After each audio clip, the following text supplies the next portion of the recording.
안녕하세요. 결혼한 지 3년차 아이 없는 30대 초반의 가정주부입니다. 남편의 바람도 아니고 시어머니의 바람 때문에 이혼을 하게 될 거라 누가 상상이나 했을까요? 저와 남편은 지인의 소개로 만났습니다. 남편은 대기업에 다니는 직장인이고 저는 공무원입니다. 연애도 안 하고 회사 생활을 하는 저희 둘을 보고 딱하게 여긴 지인이 다리를 놔준 케이스예요.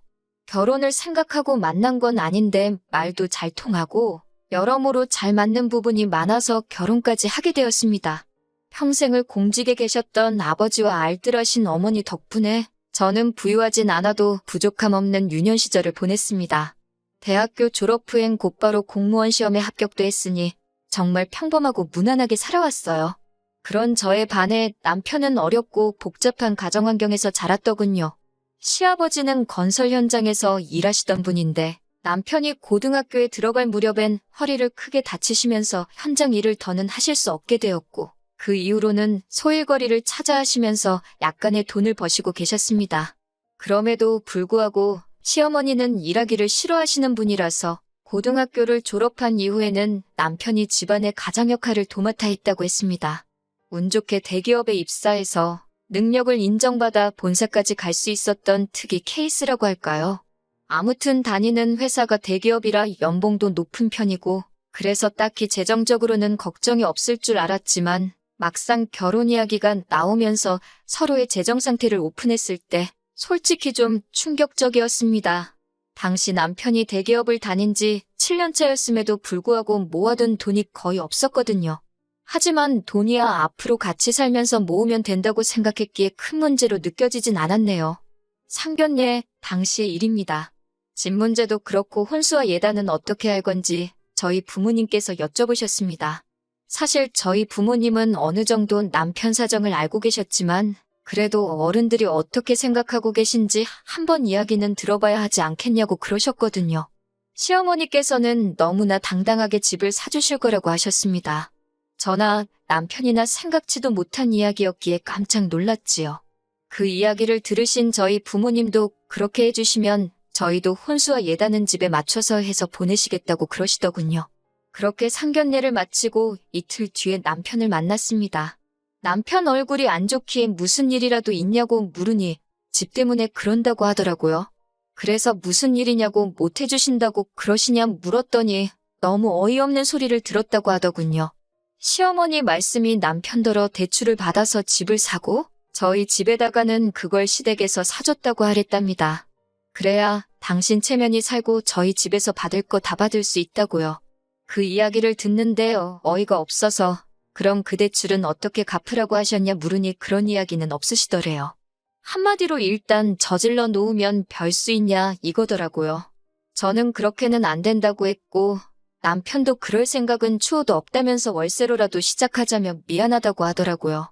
결국 친정부모님께도 이 사실을 말씀드렸습니다. 그러자 친정부모님도 어이가 없다 하시면서 그럼 허례허식은 다 빼고 하는 대신 작은 전셋집 하나는 당신들이 마련해 주시겠다 하더군요. 대신 앞으로 시어머니에게 휘둘리지 말고 둘이서 열심히 모아가면서 살라고 하셨습니다. 그렇게 저희는 친정의 도움과 약간의 대출을 받아 결혼식을 올렸습니다. 결혼식 당일날 예단도 하나 못 받는 시어머니는 세상 천지에 자기밖에 없을 거라며 아주 팔자가 박복하다고 한탄을 하시더군요.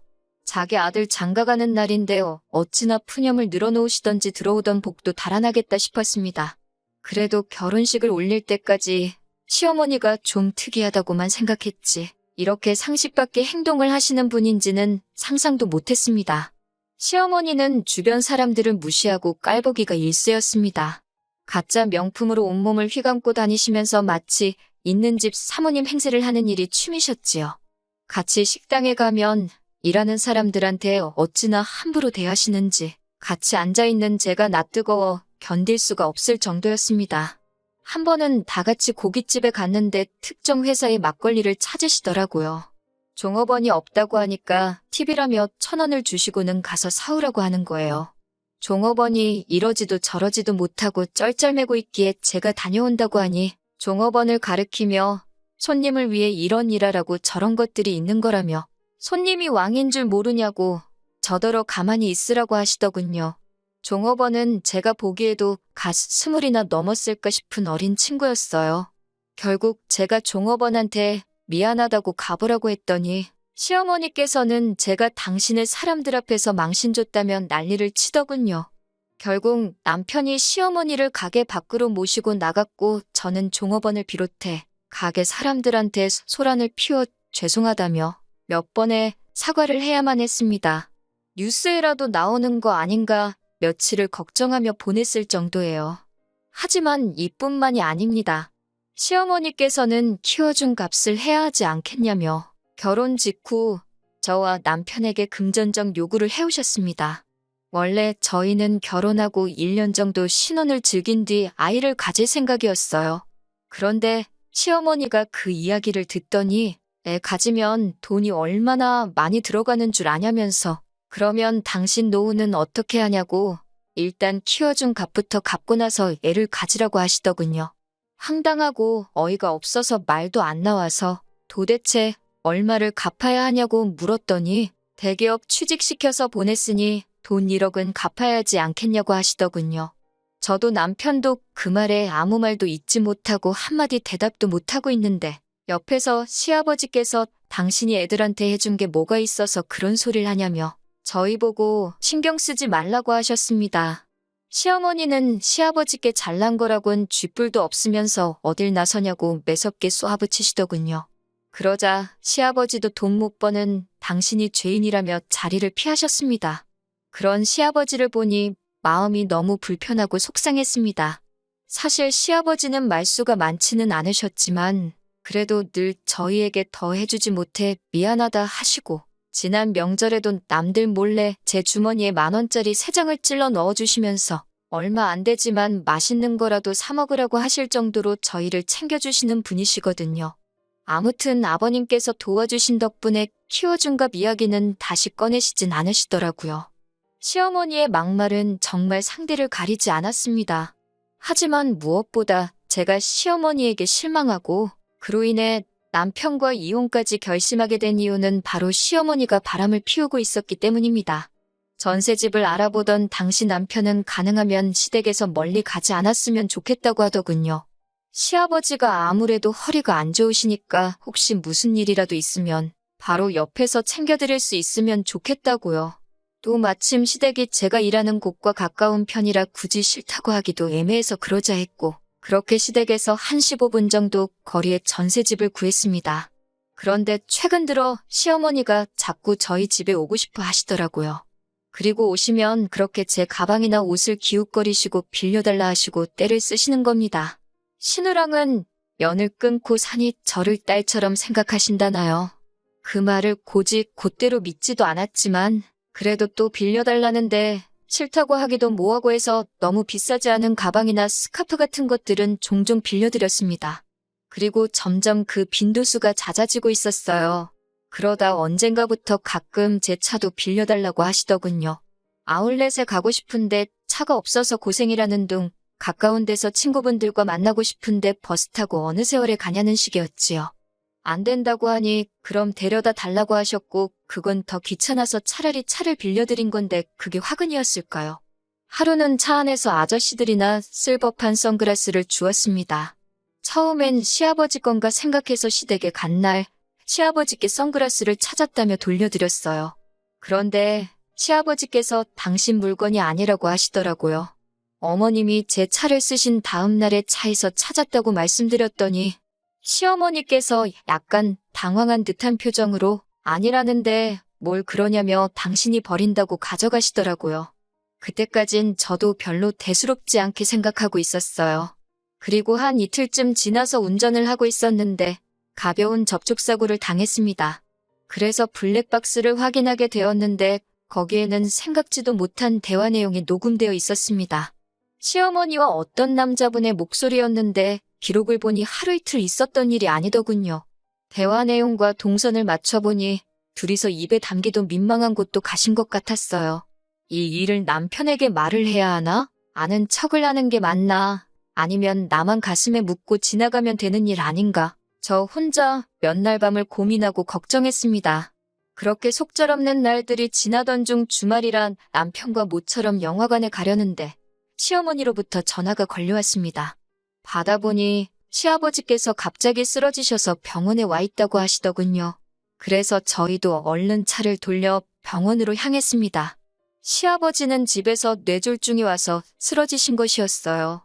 다행히 발견이 빨랐던 편이라 아무런 문제가 없었지만 몸 오른쪽에 마비가 오면서 결국 거동이 어려워지셨습니다.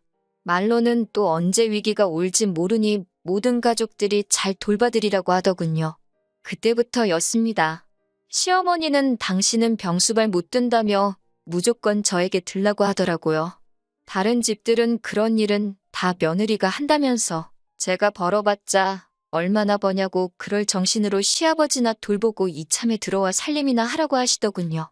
제가 그게 무슨 소리냐고 어머님도 건강하시고 남편도 있는데 왜 제가 병수발을 드냐고 하니 남편이 자기가 저보다 돈을 더 많이 버니까 당연히 제가 해야 된다더군요.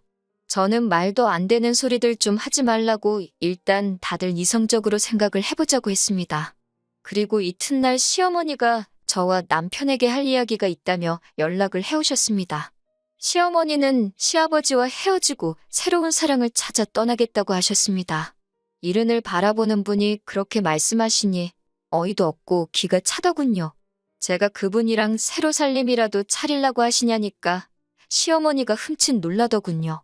남편이 그게 무슨 소리냐고 묻길래 블랙박스에 다 찍혔더라고. 어떤 신사분하고 여기저기 놀러 다니시고 이미 아버님 저렇게 되시기 전부터 할 일 못할 일 다 하시고 다녔다고 전부 다 말해버렸어요. 그러자 남편은 제가 생각지도 못한 반응을 보였습니다. 아니 무슨 딸이 사윗감 데려온 것도 아니고 자기 어머니가 아버지 몰래 다른 남자를 만나고 있다는 소린데 그분은 뭐 하시는 분이냐 같은 걸 물어보면서 호구조사를 하고 있더라고요. 그렇게 둘이서 한참을 대화를 주고받더니 시어머니더러 그럼 이혼하고 새 출발하라고 하더라고요. 당신 지금 제정신이냐고 어떻게 얘기가 그렇게 돌아가냐고 했더니 집에 돈 있는 사람 하나라도 있으면 편하지 않겠냐며 자기는 이제 자기 부모 뒷바라지 하는데 지쳤다고 그러는 거예요. 제가 시아버지가 지금 생사를 오가시는 것도 아닌데 잠깐 거동이 불편하단 이유로 이렇게 둘 다 아버님을 버리려는 거냐고 하니까 어차피 살 만큼 사신 분 아니겠냐고 막말을 하더군요. 아무리 허리 다치면서 경제력도 잃고 가족들 고생시킨 아버님이라지만 자기 아버지가 몸이 불편하다고 저렇게 내팽개치는 남자가 다른 사람도 아니고 내 남편이었다는 사실에 소름이 다 끼쳤습니다. 시어머니는 그런 와중에 우리 아들이 드디어 정신을 차렸다며 살 사람은 잘 살아야 되지 않겠냐고 네 아버지는 이참에 그냥 요양원에 보내자고 그러는데 정말 무섭더라고요. 어머님은 몰랐을까요? 만에 하나 어머님이 거동이 불편해지셨을 때 저렇게 짐짝 내던져지듯 버림받는 게 본인이 될 수도 있다는 사실을요. 결국 저는 남편하고 1초도 더 있을 수가 없어서 시아버지를 모시던지 아니면 이혼하던지 하자고 했어요. 제가 시아버지를 모시고 싶었던 게 아니라 그래도 그 작은 효심이라도 남편에게 남아있다면 제가 기꺼이 희생을 하려고 했던 거예요. 하지만 남편은 저에게 일 그만두고 아버지는 저 혼자서만 모시고 자기랑 살던지 그게 아니면 이혼하든지 그러더군요. 그래서 제가 그럼 이혼하자고 했습니다. 막말로 나를 키워주신 분도 아닌데 제가 그렇게까지 희생할 순 없었으니까요. 힘든 순간도 있었지만 결혼 생활이 이런 거겠지라고 생각하며 스스로 마음을 달래고 살았는데 이렇게 끝날 줄은 몰랐네요. 며칠 뒤 남편과 서류 정리를 한 뒤 시아버지를 찾아가 제가 알고 있는 사실과 그동안 있었던 일을 다 털어놓았습니다. 시아버지는 눈물을 훔치시곤 한참 동안 말없이 계셨습니다. 그러더니 당신이 저희 결혼할 때 하나도 못해준 게 마음에 걸린다며 정말 미안하다고 하셨습니다.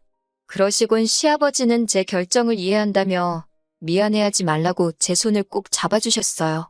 한순간 차가워진 남편과 협의 이혼을 마치고 얼마 지나지 않아 시아버지와 시어머니도 이혼을 하셨다는 이야기가 들려왔습니다.